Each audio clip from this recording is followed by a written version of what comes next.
أسألك يا من هو الله الذي نحمده ونصلي على رسوله الكريم اما بعد بسم الله الرحمن الرحيم اللهم صل على محمد وعلى آل محمد وبارك وسلم رب اشرح لي صدري ويسر لي امري واحلل عقدة من لساني يفقهوا قولي واجعل لي وزيرا من اهلي آمین یا رب العالمین۔ ناظرین کرام السلام علیکم ورحمۃ اللہ وبرکاتہ۔ تعلیمات قرآن سیریز میں خوش آمدید کہتے ہیں آپ کو۔ انشاءاللہ آج ہم ترتیب کے مطابق 24ویں پارے کا قرآن حکیم میں سے مطالعہ کرنے کی کوشش کریں گے۔ آئیے پروگرام کا باقاعدہ آغاز کرتے ہیں اور تعارف سب سے پہلے آپ کے سامنے پیش کرتے ہیں۔ تعارف کے حوالے سے پہلی بات ہمیشہ پہلے ہی پیش کر دی جاتی ہے اور وہ آج یہ ہے کہ قرآن کریم کے پارہ نمبر 24 کا مطالعہ ہمارے پیش نظر ہے۔ آج سورۃ الزمر رکوع نمبر 4 تا سورہ حامیم السجدہ رکوع نمبر 6 یہ مقامات ہیں جو 24ویں پارے میں شامل ہیں۔ مراد یہ ہے کہ سورۃ الزمر آیت نمبر 32 تا سورہ حامیم السجدہ آیت نمبر 46 یہ آیات ہیں ان رکوعوں کی جو سورہ زمر کی اور پھر درمیان میں سورہ مؤمن بھی اور پھر سورہ حامیم السجدہ یہ 24ویں پارے میں شامل ہیں۔ بات کو آگے بڑھاتے ہیں اور مقاصد مطالعہ جو کہ آپ کو بھی یاد ہو چکے ہوں گے لیکن بہرحال بیان کر دینا ہماری ذمہ داری ہے۔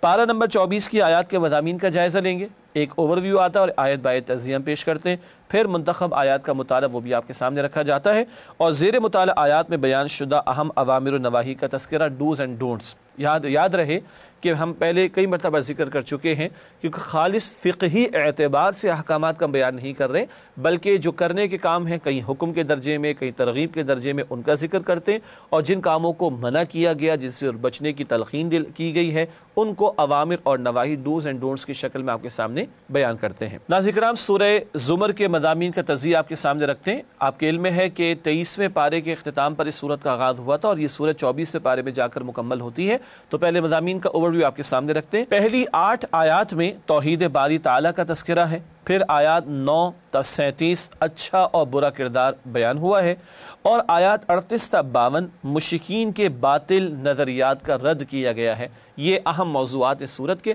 اب آئیے سورہ زمر کی وہ آیات جو 24ویں پارے میں شامل ہیں ان کا تجزیہ آیت با آیت آپ کی خدمت میں پیش کرتے ہیں۔ سورہ زمر کی آیت نمبر 53 تا 63 اللہ کی طرف پلٹنے کا بیان اور ان میں سے کچھ آیات کا مطالعہ بعد میں بھی کریں گے اور بڑی ہی خوبصورت باتیں اس مقام پر آئیں رجوع اللہ کے لیے، توبہ کرنے کے لیے، اللہ کی مغفرت کا حصول، اللہ کی طرف پلٹنا، اس کی توجہ دلائی گئی۔ پھر آیات 64 تا 66 باطل کے ساتھ سمجھوتے کی زوردار نفی۔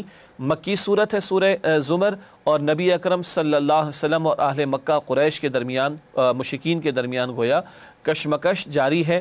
اس تعلق سے اہل ایمان کو رہنمائی دی جا رہی ہے کہ باطل سے کوئی سمجھوتا کوئی کمپرومائز نہیں ہو سکتا۔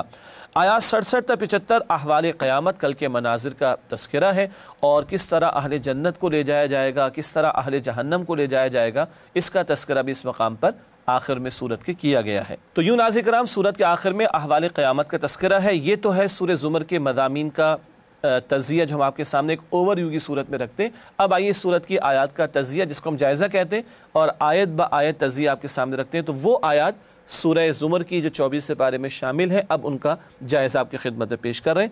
سب سے پہلے آیات 32 تا 35 دو کردار اور ان کا انجام۔ بات سادہ سی ہے، ایک وہ کردار جو اللہ کا فرما بردار، دوسرا وہ جو اللہ کا نافرمان، دونوں کے اعمال علیحدہ تو دونوں کے نتائج بھی بالکل مختلف ہوں گے۔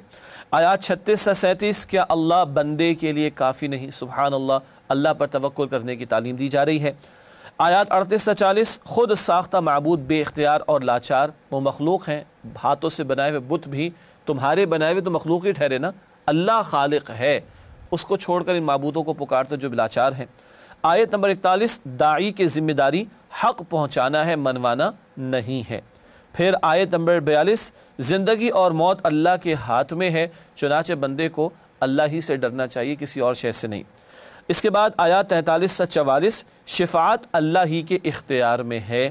آیات 45 سے 46 اعمال کی جواب دہی سے بچنے کے لیے شرک کا سہارا کہ فلاں چھڑا لے گا، فلاں بچا لے گا، اس لیے ہم فلاں کی پرستش اور پوجا پاٹ کرتے ہیں، معاذ اللہ۔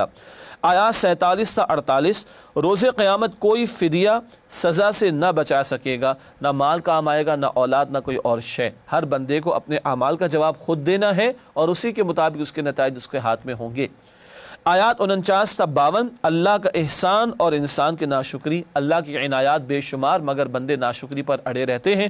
آیت نمبر 53 قرآن حکیم کی سب سے زیادہ امید افزا آیت، جس میں گناہ گاروں کو بھی بتایا جا رہا ہے کہ اللہ کی رحمت سے مایوس نہ ہونا۔ پھر آیت نمبر 54 تا 55 عذاب آنے سے پہلے سچی توبہ کر لو، مہلت ہے، مہلت سے فائدہ اٹھاؤ، رجوع اللہ کی طرف کر لو، اس کی رحمت کے مستحق بن جاؤ گے۔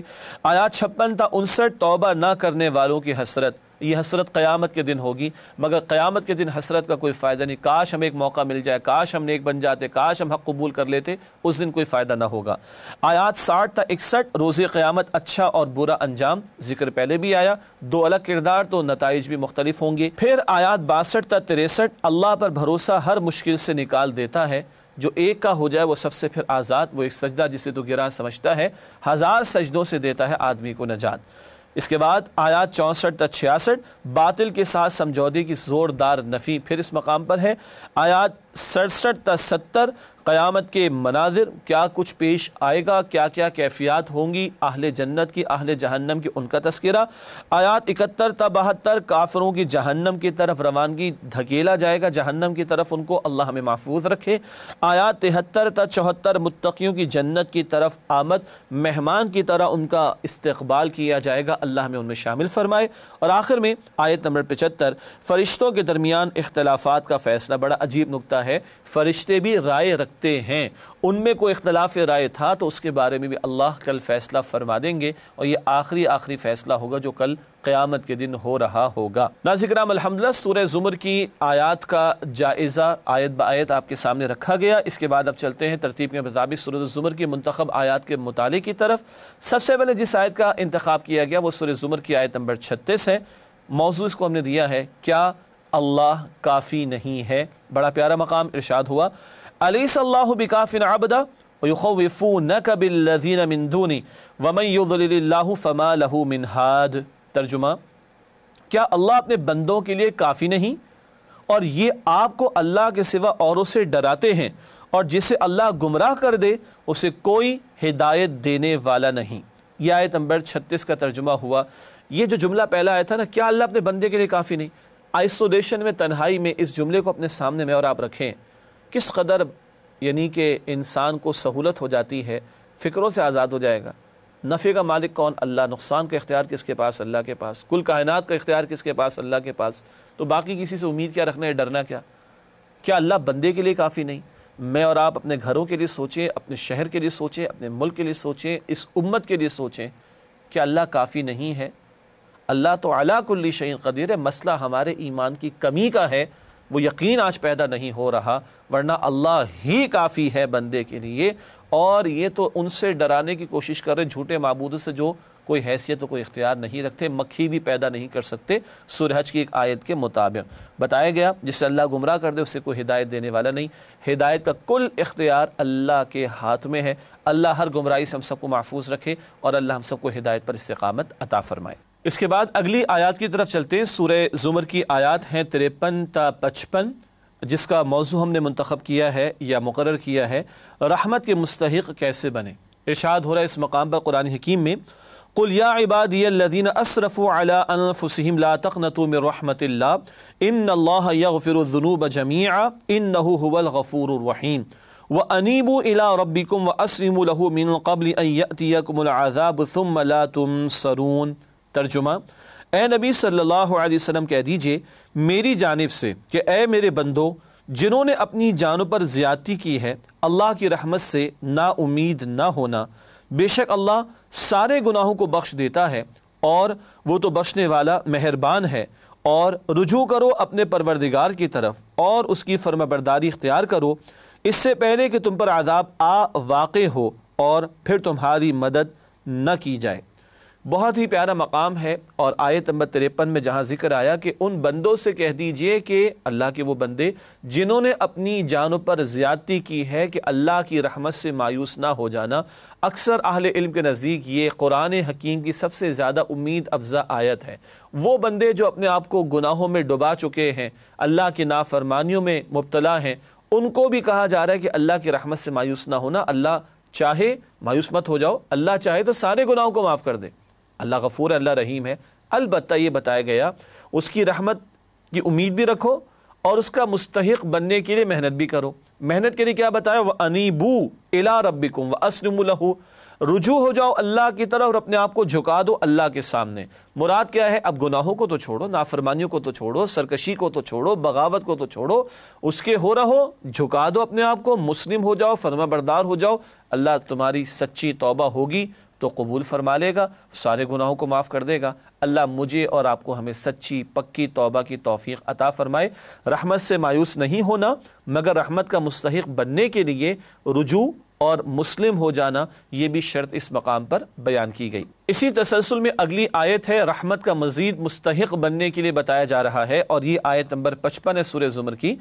وَاتَّبِعُوا أَحْسَنَ مَا أُنزِلَ إِلَيْكُمْ مِن رَبِّكُم مِّن قَبْلِ أَن يَأْتِيَكُمُ الْعَذَابُ بَغْتَةً وَأَنتُمْ لَا تَشْعُرُونَ۔ ترجمہ، اور پیروی کرو اس بہترین کتاب کی جو تمہارے پروردگار کی طرف سے تم پر نازل کی گئی ہے، اس سے پہلے کہ تم پر عذاب آ جائے اور تمہیں خبر بھی نہ ہو۔ یہ آیت نمبر 55 کا ترجمہ۔ پچھلی بات یہ آئی تھی کہ رجوع ہو جاؤ اللہ کی طرف اور مسلم یعنی فرما بردار ہو جاؤ، رحمت کے مستحق بنو گے۔ اب مزید بتایا جا رہا ہے کہ اللہ نے جو کلام قرآن عطا فرمایا، کتاب جو قرآن عطا فرمائی، اس کلام کی بہترین طریقے پر پیروی کرو۔ یہ قرآن اللہ کی رسی ہے نا، قرآن میں سورہ آل عمران میں بھی ذکر آتا اور حدیث میں بتایا گیا رسی سے مراد قرآن ہے۔ ایک سرا بندے کے پاس، ایک اللہ کے پاس ہے، اس کو تھامے رہیں گے، حدیث میں ذکر آیا، نہ کبھی گمراہ ہوگے نہ کبھی ہلاک ہوگے۔ تو یہ قرآن، اس کے ذریعے سے اللہ کی رحمت کا مستحق بننے کے بارے میں بتایا جا رہا ہے۔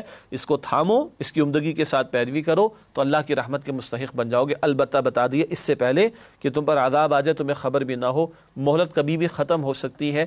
آج رجوع ہو جاؤ، آج پلٹ آؤ، آج جھک جاؤ، آج اللہ کے سامنے رو لو، آج مہلت ہے، اسی مہلت سے فائدہ اٹھانے کا فائدہ ہوگا، کل کی حسرت کا کوئی فائدہ نہیں ہوگا۔ ناظرین کرام، الحمدللہ سورہ زمر کا مطالعہ کسی درجے میں ہوا مکمل۔ اس کے بعد سورۃ المؤمن کا آغاز ہوتا ہے۔ البتہ ہمیشہ کی طرح پہلے ربط سورت آپ کے سامنے پیش کریں گے، پھر سورہ مؤمن کے مضامین کا تجزیہ آپ کی خدمت میں پیش کیا جائے گا۔ اس ربط سورت کے حوالے سے پہلی بات، سورۃ الزمر میں توحید خالص اور اللہ تعالیٰ ہی کی عبادت کرنے پر زور دیا گیا تھا۔ یہ توحید کا عملی پہلو یہ بیان ہوا کہ اللہ ہی کی عبادت کی جائے، اس کے لیے اخلاص اختیار کرتے ہوئے۔ سورۃ المؤمن میں آخرت کو ماننے کا مطالبہ، فرعونی رویے کو ترک کرنے کا تقاضا اور اللہ تعالیٰ ہی سے دعا کرنے کا حکم دیا گیا ہے۔ آخرت کا ذکر بھی ہے، فرعون اور اس کے دربار کے حالات کا ذکر بھی آئے گا، اس کی روش کو ترک کرنے کا بیان بھی، اور توحید کا ایک اور عملی تقاضا وہ ہے دعا، اور دعا صرف اللہ سے، اس بات پر سورہ مؤمن میں زور دیا گیا ہے۔ ناظرین کرام، اس کے بعد سورۃ المؤمن کے مضامین کا تجزیہ ایک اوور ویو کی صورت میں آپ کے سامنے پہلے رکھتے ہیں۔ پہلی 6 آیات عظمت و جلال باری تعالی، اللہ کی صفات عظیم کا ذکر بھی ہے، اور پھر اس کے بعد آیات 7 تا 9 فرشتوں کی اہل ایمان کے لیے خوش کن دعا، بہت پیاری دعائیں ہیں۔ زمین پر ایمان والے ہیں اور اللہ کے عرش کو تھامنے والے فرشتے وہ ان ایمان والوں کے لیے دعائیں کرتے ہیں، ذکر آگے کریں گے انشاءاللہ۔ آیات 10 تا 22 مضامین عبرت و موعظت، وعظ و نصیحت کا انداز، اللہ کی توحید کے دلائل بھی اور آخرت کا تذکرہ بھی۔ پھر آیات 23 تا 46 آل فرعون کی سرکشی اور انجام، آل فرعون، فرعون کی پیروی کرنے والے، اور اسی کے درمیان میں یعنی ان آیات میں ہی ایک بہت عمدہ تقریر ایک بندہ مومن کی آئے گی، اس کا ذکر آگے ہوگا انشاءاللہ تعالی۔ آیات 47 سے 50 اہل جہنم کی فریاد کے ایک موقع مل جائے، ایک چانس مل جائے، لیکن زندگی اللہ نے ایک ہی مرتبہ دی ہے، آج ہی موقع ہے مہلت سے فائدہ اٹھا کر کل کی تیاری کرنے کا۔ کل تو ہر ایک ماننے کے چکر میں ہوگا، ہر ایک مانے گا، مگر کل ماننے کا فائدہ کوئی نہیں ہوگا۔ اور آخر میں آیات 51 تا 85 اللہ کے احسانات اور بندوں کی ناشکری، اللہ تعالیٰ کی نعمتوں کا ذکر ہے اور بندوں کی ناشکری، اس کے حوالے سے گفتگو اللہ تعالیٰ نے بیان فرمائی ہے۔ ناظرین کرام، اس کے بعد سورۃ المؤمن کی آیات کا تجزیہ آپ کے سامنے رکھتے ہیں، یعنی آیت با آیت کیا موضوعات یا مضامین سامنے آتے اس کو ہم بیان کریں گے تجزیے کے ذیل میں۔ آئیے جائزہ لیں سورۃ المؤمن کی آیات کا۔ پہلی 3 آیات دعا اللہ ہی سے مانگنی چاہیے، وہی توبہ قبول فرمانے والا، وہی بندوں کے گناہوں کو معاف فرمانے والا، اسی کو پکارنا چاہیے۔ آیات 4 تا 6 کافروں کا برا انجام اور آخرت کے حوالے سے ان کے عذابوں کا تذکرہ ہے۔ آیات 7 تا 9 فرشتوں کی اہل ایمان کے لیے خوش کن دعا، ان دعاؤں کا ذکر بعد میں بھی کریں گے انشاءاللہ تعالی۔ آیات 10 تا 12 اہل جہنم کے عبرتناک بیزاری، یعنی کل جب وہ جہنم میں ہوں گے تو جن کے پیچھے چلے ان سے بیزاری کا اعلان کریں گے، اور کل ایک دوسرے پر لان تان کرنے کا کوئی فائدہ ان جہنمیوں کو نہیں ہوگا۔ آیات 13 تا 15 اللہ ہی سے دعا کرو، یہ سورہ مومن کا ایک اہم موضوع ہے، دعا فقط اللہ ہی سے کرنی ہے۔ آیات 16 تا 17 روز قیامت اللہ کے سامنے حاضری، اس پیشی کا تذکرہ ہے۔ آیات 18 تا 20 آخرت کا ہلا دینے والا منظر، جا بجا قرآن نے آخرت کے مناظر کا تذکرہ کیا، یہاں بھی قیامت کی ہولناکیوں کا تذکرہ ہوا۔ آیات 21 تا 22 تاریخ سے عبرت، سابقہ واقعات کو اللہ سبق آموزی کے لیے بیان فرماتے، ان سے عبرت حاصل کرنے کی تلقین۔ آیات 23 سے 25 آل فرعون کی سرکشی، ان کے جرائم کا بیان ہے۔ آیات 26 تا 27 حضرت موسیٰ علیہ السلام کو شہید کرنے کا ناپاک منصوبہ، معاذ اللہ فرعون نے چاہا کہ معاذ اللہ موسیٰ علیہ السلام کے خلاف دست درازی کرے اور انہیں شہید کرنے کی ناپاک جسارت کرے۔ آیات 28 تا 29 مؤمن آل فرعون کا ایمان افروز کلمہ حق، مؤمن آل فرعون میں سے شخص ایمان لے آیا تھا موسیٰ علیہ السلام پر، اور جب فرعون کے دربار میں موسیٰ علیہ السلام کے قتل کا معاذ اللہ ناپاک منصوبہ بنایا جا رہا تھا، تو اب اس نے اپنے ایمان کا اظہار کیا، عام آدمی نہیں، آل فرعون ہی میں سے تھا، اور بھرے دربار میں اس نے تقریر کی ہے جو پورے قرآن حکیم میں سب سے طویل ترین مختصر، بلکہ معاف کیجیے گا مسلسل تقریر ہے، سب سے طویل مسلسل تقریر یہ ہے جو اس مقام پر آئی ہے، اور یہ غیر نبی کی تقریر ہے، بڑی ایمان افروز تقریر ہے، اور یہ کئی آیات پر مشتمل اس کا بیان ہے، چنانچہ چند آیات کا بعد میں ہم مطالعہ بھی کریں گے۔ آیات 30 تا 35 مومن آل فرعون کی لرزہ دینے والی تنبیہ، بعد میں ذکر کریں گے انشاءاللہ۔ آیات 36 تا 37 حق سے توجہ ہٹانے کے لیے فرعون کی سازش، فرعون کے بھرے دربار میں یہ عمدہ تقریر ہو رہی ہے، اس کی تو سٹی گم ہو چکی ہے اور وہ ادھر ادھر کی باتیں کرنے میں لگا ہوا ہے، اور تاکہ چاہ رہا ہے کہ اس تقریر کے اثرات سے لوگوں کو دور رکھے، یا لوگوں کو اس کے اثرات سے دور رکھے۔ آیات 38 تا 40 مؤمن آل فرعون کا رقت آمیز واز، پھر اس بندہ مومن نے عمدگی کے ساتھ توحید کا ذکر کیا ہے، آخرت کا ذکر کیا ہے، بعد میں بات کریں گے منتخب آیات میں انشاءاللہ۔ آیات 41 تا 45 آل فرعون کا بندہ مومن کے خلاف جارحانہ رویہ، اس کے خلاف اقدام کرنا چاہا، البتہ مفسرین نے لکھا کہ اللہ نے موسیٰ علیہ السلام کی بھی حفاظت فرمائی، بنی اسرائیل کی بھی حفاظت فرمائی، اور معلوم ہوتا ہے اس بندہ مومن کی بھی حفاظت ہوئی، واللہ اعلم۔ آیت نمبر 46 عذاب قبر کی طرف اشارہ، وہاں ذکر ہے اس آیت نمبر 46 میں کہ صبح و شام آل فرعون کو آگ پر پیش کیا جاتا ہے، اور روز قیامت ان کے عذاب کو ان کے لیے بڑھا دیا جائے گا، تو گویا قیامت سے قبل کوئی عذاب ہو رہا ہے جو کل بڑھا دیا جائے گا، یہ اشارہ عذاب برزخ یا عذاب قبر کی طرف ہے آیت نمبر 46 میں۔ پھر آیات 47 سے 50 اہل جہنم کی فریاد، وہی چیخنا چلانا ہوگا اور حسرتیں کرنا ہوگا مگر کوئی فائدہ نہیں۔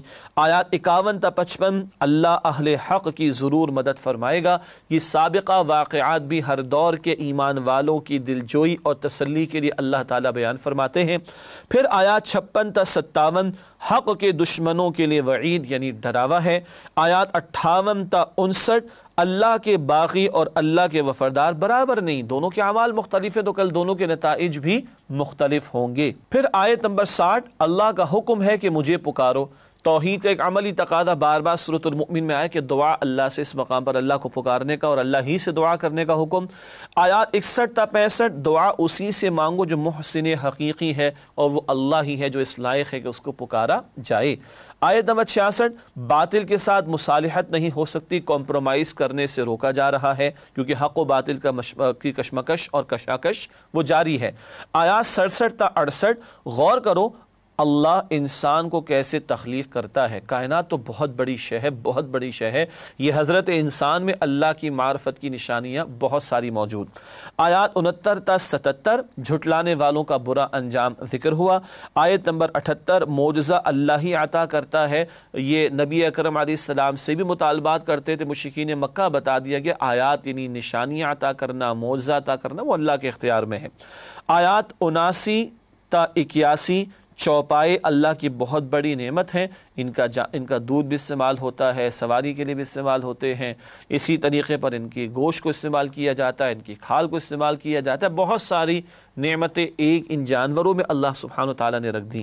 اور آخر میں آیات 82 تا 85 مشرک قوموں کے انجام سے سبق حاصل کرو۔ سابقہ اقوام فقط قصے کے طور پر ان کے واقعات کو نہیں بیان کیا جاتا بلکہ عبرت اور سبق آموزی کے لیے بیان کیا جاتا ہے۔ ناظرین کرام، الحمدللہ سورہ مؤمن کی آیات کا تجزیہ بھی آیت با آیت آپ کے سامنے رکھ دیا گیا۔ ایک وقفہ لیتے ہیں اور اس کے بعد انشاءاللہ آپ سے ملاقات ہوتی ہے۔ السلام علیکم ورحمۃ اللہ وبرکاتہ۔ أسألك يا من هو الله الذي السلام علیکم ورحمۃ اللہ وبرکاتہ۔ ناظرین کرام، تعلیمات قرآن سیریز میں آپ کو خوش آمدید کہتے ہیں۔ آج ہم قرآن حکیم کے 24ویں پارے کا مطالعہ کر رہے ہیں اور اس ذیل میں اس وقت سورۃ المؤمن کا مطالعہ ہمارے پیش نظر ہے، اور وقفے سے پہلے سورۃ المؤمن کی آیات کا تجزیہ مکمل ہوا تھا۔ اب سورۃ المؤمن کی منتخب آیات کا مطالعہ آپ کی خدمت میں پیش کریں گے انشاءاللہ۔ سب سے پہلے آیات 7، 8 اور 9، بڑا پیارا مقام، اہل ایمان کے لیے فرشتوں کی دعائیں۔ اللہ اکبر، اللہ کی شان کریمی دیکھیے، بندوں کی کس قدر کرتا ہے۔ تم نیکیاں ادھر کر رہے ہو، توبہ استغفار زمین پر کر رہے ہو، ادھر آسمانوں سے اوپر سبحان اللہ کے عرش کو تھامنے والے فرشتے دعائیں کر رہے ہیں۔ ارشاد ہوا، الذین یحملون العرش ومن حولہ یسبحون بحمد ربہم ویؤمنون بہ ویستغفرون للذین آمنوا ربنا وسعت کل شیء رحمۃ وعلما فاغفر للذین تابوا واتبعوا سبیلک وقہم عذاب الجحیم۔ ترجمہ، جو عرش کو اٹھائے ہوئے اور جو اس کے گردا گرد حلقہ باندھے ہوئے ہیں یعنی فرشتے، وہ اپنے پروردگار کی تسبیح اس کے حمد کے ساتھ کرتے رہتے ہیں اور مؤمنوں کے لیے بخشش مانگتے رہتے ہیں کہ اے ہمارے رب، تیری رحمت اور تیرا علم ہر چیز کو احاطہ کیے ہوئے ہے، تو جن لوگوں نے توبہ کی اور تیرے رستے پر چلے ان کو بخش دے اور دوزخ کے عذاب سے بچا لے۔ سبحان اللہ، ایمان والے توبہ کرنے والے ہیں اور اللہ کے راستے پر چلنے والے ہیں، اگر تو عمل زمین پہ کر رہے ہیں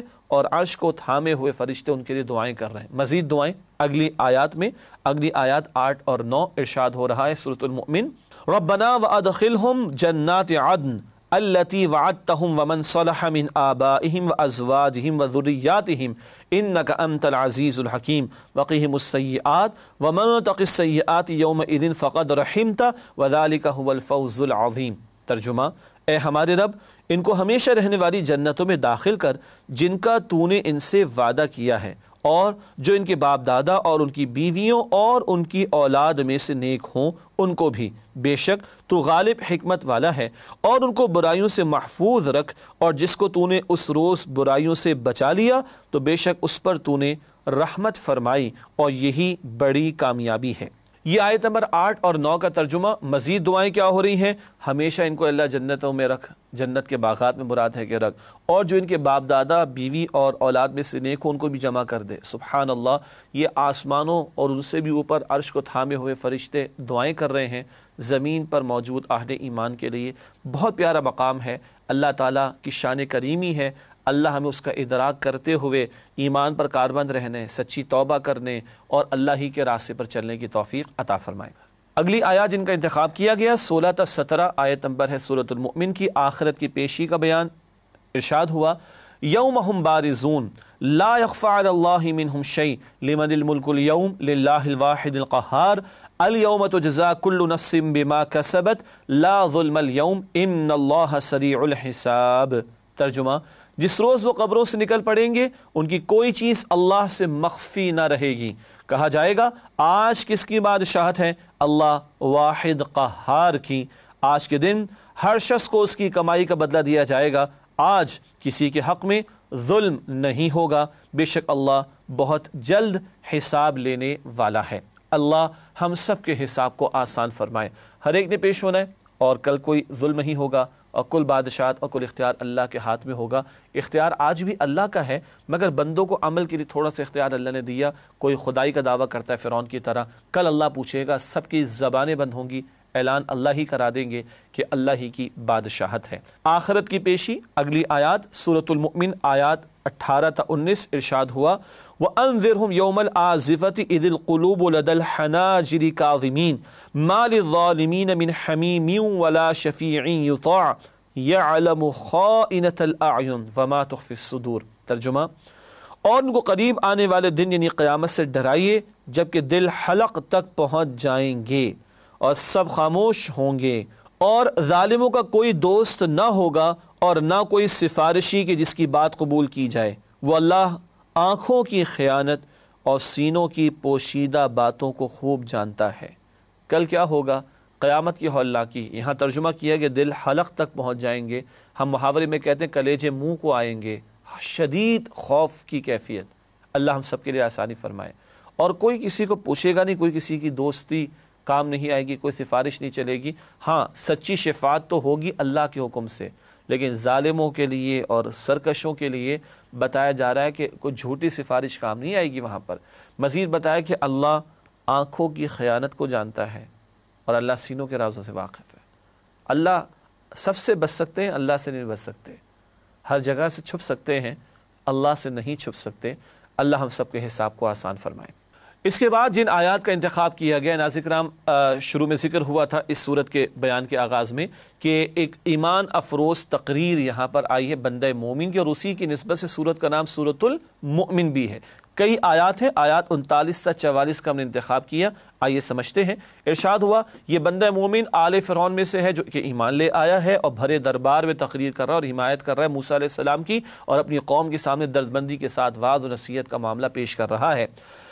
یا قوم انما هذه الحیات الدنیا متاع وان الآخرۃ ہی دار القرار من عمل سیئۃ فلا یجزى الا مثلها ومن عمل صالحا من ذکر او انثى وهو مؤمن فاولئک يدخلون الجنۃ یرزقون فیہا بغیر حساب۔ ترجمہ: اے میری قوم، یہ دنیا کی زندگی چند روزہ فائدہ اٹھانے کی چیز ہے، اور جو آخرت ہے وہی ہمیشہ رہنے کا گھر ہے۔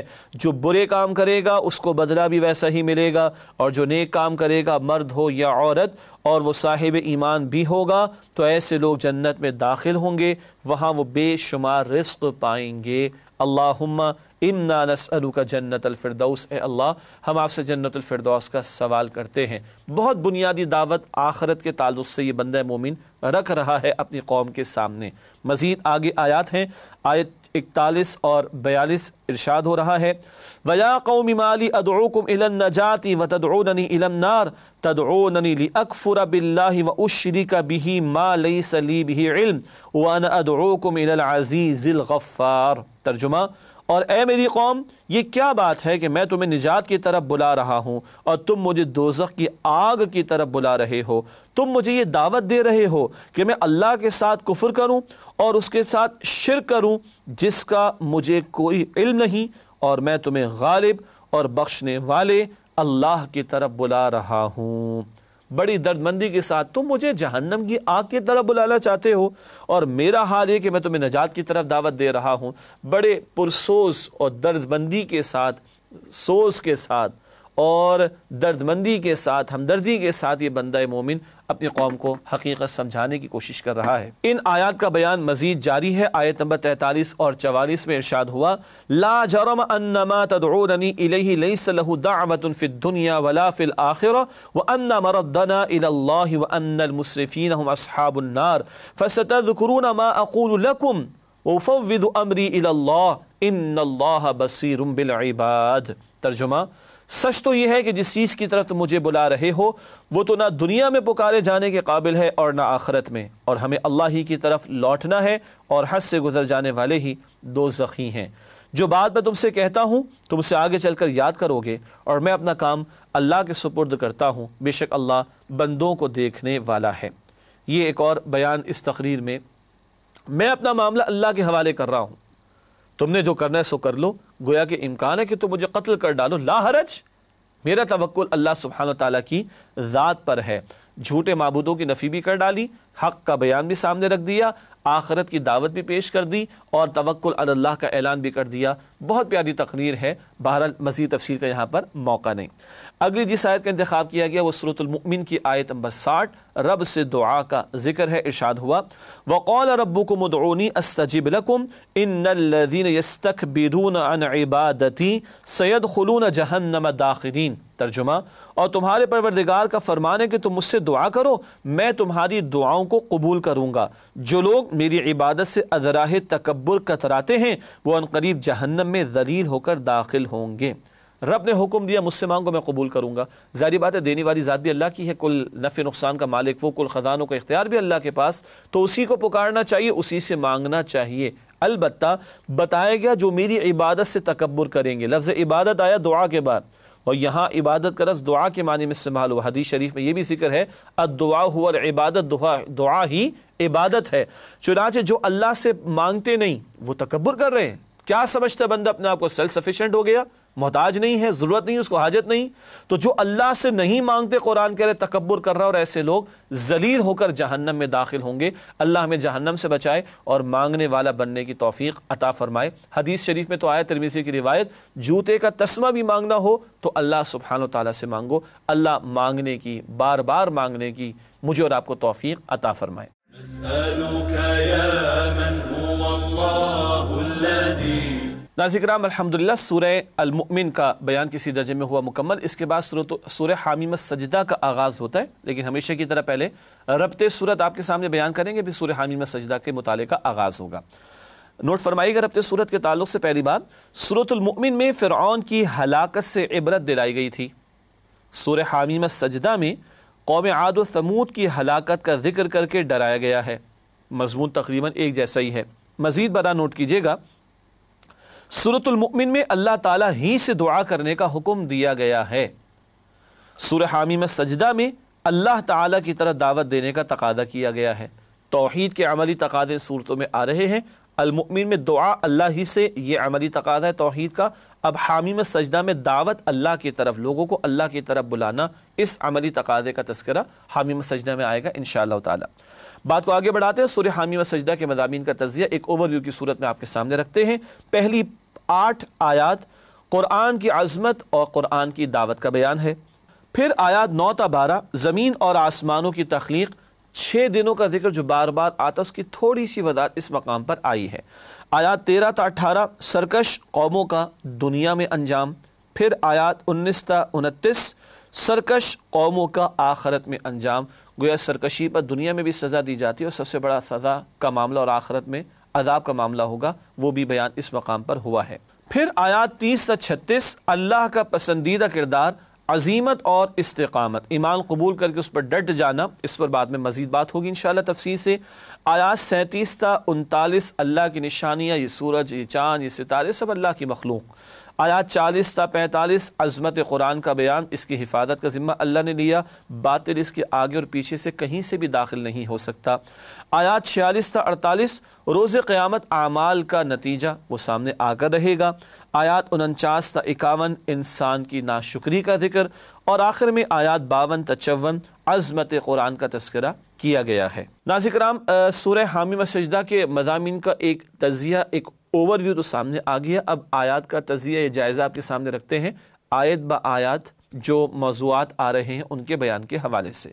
سورہ حامیم السجدہ کی پہلی 5 آیات قرآن کی عظمت اور مشرکین مکہ کی ہٹ دھرمی، انہی میں سے ایک رسول آئے ہیں صلی اللہ علیہ وسلم، اور ان کا کردار بھی بڑا پاکیزہ اور کلام بھی بڑا عظیم اللہ کا، مگر یہ مشرکین ہٹ دھرمی کی وجہ سے قبول نہیں کر رہے حق کو۔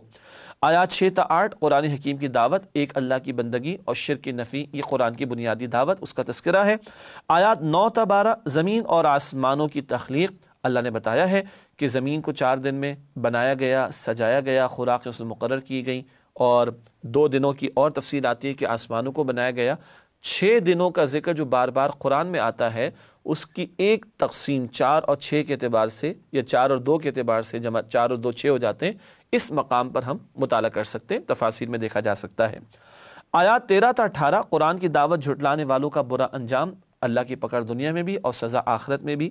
آیات 19 تا 24 مجرمین کے خلاف ان کی آنکھوں، کان اور کھالوں کی گواہی، اللہ اکبر، ہمارے وجود میں سے یہ آنکھ، یہ کان اور یہ کھال کل ہمارے خلاف گواہی دے رہی ہوگی، اللہ ہم سب کے حساب کو آسان فرمائے۔ آیت نمبر 25 برے لوگوں کے ساتھی بھی برے ہوتے ہیں، انسان صحبت سے پہچانا جاتا ہے، برے ماحول میں بیٹھے گا تو برائی لے کر ہی کھڑا ہوگا تو دوست بھی برے ہی بنائے گا، پھر اللہ ہماری حفاظت فرمائے۔ آیات 26 تا 29 تبلیغ قرآن سے دشمنی کا برا انجام، اور مشرکین روکتے تھے قرآن کو سننے سے اور قرآن کی تعلیم سے، ان کے برے انجام کا ذکر ہوا ہے۔ آیات 30 تا 32 کل تعلیمات دینی کا خلاصہ و عطر استقامت، استقامت کے لفظ میں پوری قیامت موجود ہے، اس استقامت کا تذکرہ بعد میں بھی کریں گے انشاءاللہ۔ پھر آیت نمبر 33 بہترین بات دعوت اللہ، اللہ کی طرف دعوت دینا۔ پھر آیات 34 سے 36 برائی کا جواب اچھائی سے دو، اس کا تذکرہ، اور بتایا گیا کہ دشمن بھی دوست بن جائے گا اس رویے سے۔ اس کے بعد آیات 37 تا 38 مظاہر قدرت کو سجدہ نہ کرو، نہ سورج کو نہ چاند کو، ان سب کو اللہ نے پیدا کیا ہے، اس کو سجدہ کرو جس نے پوری کائنات کو، ان ساری اشیاء کو پیدا کیا ہے۔ آیت نمبر 39 زمین کو زندہ کرنے والا انسانوں کو بھی دوبارہ زندہ کرے گا، مردہ زمین کو جو زندگی دیتا ہے، مردہ بیج کو جو زندگی دیتا ہے اللہ، وہی تمہارے مر جانے کے بعد تمہیں دوبارہ زندگی دے گا۔ آیات 40 تا 42 عظمت قرآن کا بیان، اس کی حفاظت کا اہتمام اللہ نے کیا، اور اس میں کوئی ملاوٹ نہیں ہو سکتی، باطل کہیں آگے سے پیچھے سے داخل اس میں نہیں ہو سکتا۔ آیات 43 تا 46 نبی اکرم صلی اللہ علیہ وسلم کی دلجوئی کہ اللہ آپ کے ساتھ ہے، اللہ کی نصرت آپ کے ساتھ ہوگی، اور سابق اقوام کے حالات کو بیان کر کے بھی آپ کی دلجوئی کا اہتمام ہوتا ہے، اور دراصل اللہ کے رسول سے خطاب کر کے اہل ایمان کو تسلی دی جا رہی ہوتی ہے۔ ناظرین کرام، یہ وہ آیات جو 24 پارے میں شامل ہیں، سورہ حامیم السجدہ کی ان کا تجزیہ اور جائزہ پیش کیا گیا۔ اب چند منتخب آیات سورہ حامیم السجدہ کی جو 24 پارے میں ہیں ان کا تذکرہ آپ کے سامنے کریں گے تشریح کے ساتھ۔ اس زمن میں سب سے پہلے آیات 33 تا 36 آداب دعوت دین کا بیان ارشاد ہوا، وَمَنْ أَحْسَنُ قَوْلًا مِّمَّنْ دَعَا إِلَى اللَّهِ وَعَمِلَ صَالِحًا وَقَالَ إِنَّنِي مِنَ الْمُسْلِمِينَ وَلَا تَسْتَوِي الْحَسَنَةُ وَلَا السَّيِّئَةُ ادْفَعْ بِالَّتِي هِيَ أَحْسَنُ فَإِذَا الَّذِي بَيْنَكَ وَبَيْنَهُ عَدَاوَةٌ كَأَنَّهُ وَلِيٌّ حَمِيمٌ۔ یہ آیت نمبر 33 اور 34 ہے سورہ حامیم السجدہ کی، اس کا ترجمہ پہلے آپ کے سامنے رکھتے ہیں۔ اور اس شخص سے بہتر بات کس کی ہو سکتی ہے جو اللہ کی طرف بلائے اور نیک عمل کرے اور کہے کہ میں مسلمانوں میں سے ہوں، اور نیکی اور بدی برابر نہیں ہوتے، تو تم برائی کا ایسے طریقے سے جواب دو جو بہت اچھا ہو۔ ایسا کرنے سے تم دیکھو گے کہ جس میں اور تم میں دشمنی تھی گویا وہ تمہارا گرم جوش دوست ہے۔ بہت اہم باتیں۔ سب سے بہترین بات کس کی ہے؟ جو اللہ کی طرف دعوت دے، کسی شخصیت، ادارہ، جماعت کی طرف نہیں، خاص اپنی بات کی طرف نہیں، اللہ کی طرف دعوت دینا، ساتھ دعوت کے ساتھ عمل بھی اچھا ہو، قول و فعل میں تضاد نہ ہو، اور کہے کہ میں مسلمانوں میں سے ہوں، میں فرما برداروں میں سے ہوں۔ یعنی دعوت دینے والا کسی سامنے جس کو کہ دعوت دے رہا ہے اس کو حقیر نہ سمجھے، نہیں بھائی میں بھی تمہاری طرح مسلمان ہوں۔ پھر یہ کہ دعوت کسی فرقے کی نہیں ہے، کسی مسلک کی نہیں ہے، مسلمان تم بھی، مسلمان میں بھی، اللہ کی بات کر رہے ہیں، اللہ کی طرف بلا رہے ہیں۔ یہ ہے دعوت کے آداب جو قرآن سکھا رہا ہے۔ اور ایک اور اہم بات کیا؟ برائی اور بھلائی برابر نہیں۔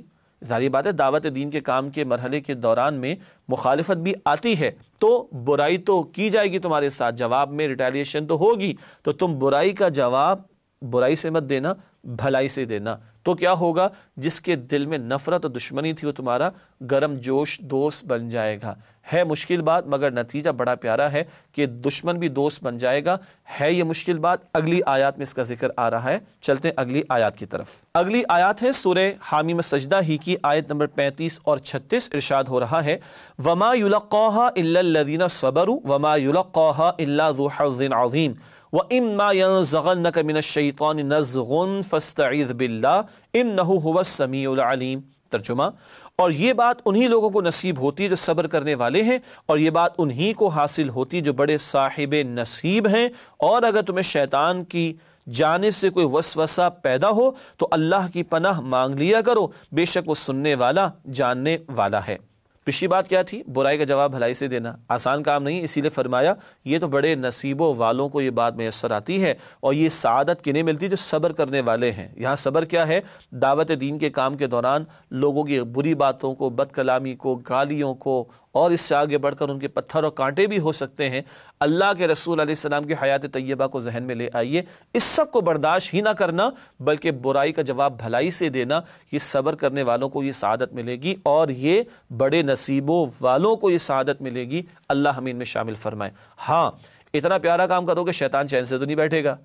دعوت دین کا کام بھی کر رہے ہو اور عمدہ اخلاق کے ساتھ کر رہے ہو، کردار کی گواہی بھی پیش کر رہے ہو، برائی کا جواب بھلائی سے بھی دے رہے ہو، شیطان تو پاگل ہو جائے گا، تو وہ تو چوک لگائے گا، وہ تمہیں کچوکے لگائے گا، ذرا پرانا لفظ ہے اردو زبان کا، وہ تمہیں وسوسے ڈالے گا، وہ تمہیں ابھارنے کی کوشش کرے گا، تیش دلائے گا، اس نے تمہیں برا بھلا کہا، تم نے اس کے پیسے کھائے ہوئے، تم نے اس کا قرضہ لیا ہوا ہے، تم بھی پلٹ کر جواب دو، اینٹ کا جواب پتھر سے دو، ٹٹ فار ٹیٹ ہونا چاہیے۔ استغفر اللہ نہیں، اعوذ باللہ پڑھے بندہ اس وقت۔ کیا مطلب؟ شیطان ورغلائے گا، روکے گا تمہیں، اعوذ باللہ پڑھ لو، اللہ کی پناہ لے لو، تو شیطان کے حملوں سے بچ سکو گے، اپنے بلبوتے پر بچنا ممکن نہیں ہے۔ یہ بڑے اہم آداب دعوت دین کے حوالے سے یہاں پر ہمیں بتائے گئے۔ اللہ مجھے اور آپ کو عمل کرنے کی توفیق عطا فرمائے۔ ہمیشہ کی طرح آخر میں فرمان نبوی صلی اللہ علیہ وآلہ وسلم پیش خدمت ہے۔ قرآن حکیم کی ایک آیت کو سمجھ لینا 100 رکعت نفل سے افضل ہے۔ ابن ماجہ کی یہ روایت ہے۔ ناظرین کرام، اسی کے ساتھ آج کا پروگرام ہوا مکمل اور آپ سے چاہیں گے اجازت۔ وآخر دعوانا ان الحمدللہ رب العالمین، والسلام علیکم ورحمۃ اللہ وبرکاتہ۔ نسألك يا من